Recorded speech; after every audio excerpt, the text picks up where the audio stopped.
Relatively mild weather the last 2 weekends had many people flocking to Christmas tree farms to pick out that perfect tree, including yours truly. Indeed, the smell of pine is vibrant this time of year from the White House to my house. German immigrants brought the Christmas tree tradition to the New World, and given that about a third of Pennsylvania's early population was of German descent, the tradition of decorating a tree for Christmas has strong roots here. Now, based on the most recent USDA survey, Pennsylvania ranks second in the nation behind Oregon in the number of Christmas tree farms with more than 1,200, and fourth in acres of production with about 35,000, behind only Oregon, North Carolina, and Michigan.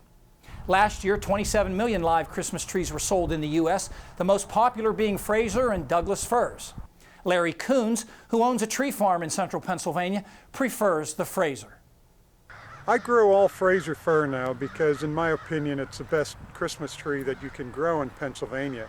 It's got soft needles, it holds its needles really well, and the branches are stiff enough that you can decorate it with fairly heavy ornaments. The Fraser fir also grows best on his farm because of where it's located.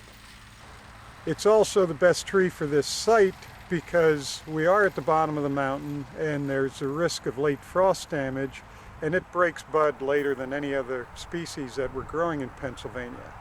So if you burn all the buds off a part of the tree, they don't grow back right away. It takes several years, and the tree won't be saleable for 2, 3, or 4 years after a heavy frost.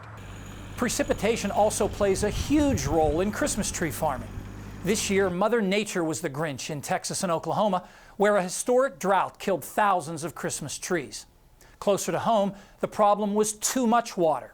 At least one farm in York County lost some small trees because of all the rain in September, while the very wet spring caused a few problems on Coons's farm in Center County with some of the Fraser firs.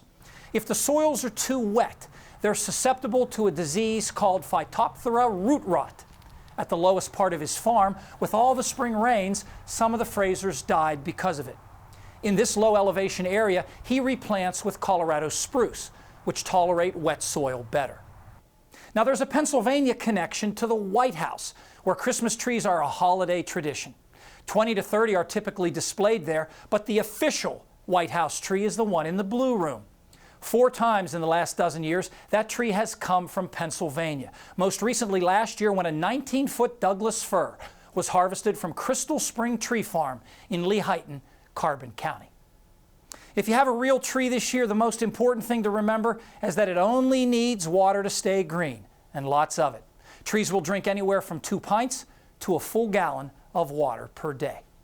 Paul Knight is back with the extended forecast next.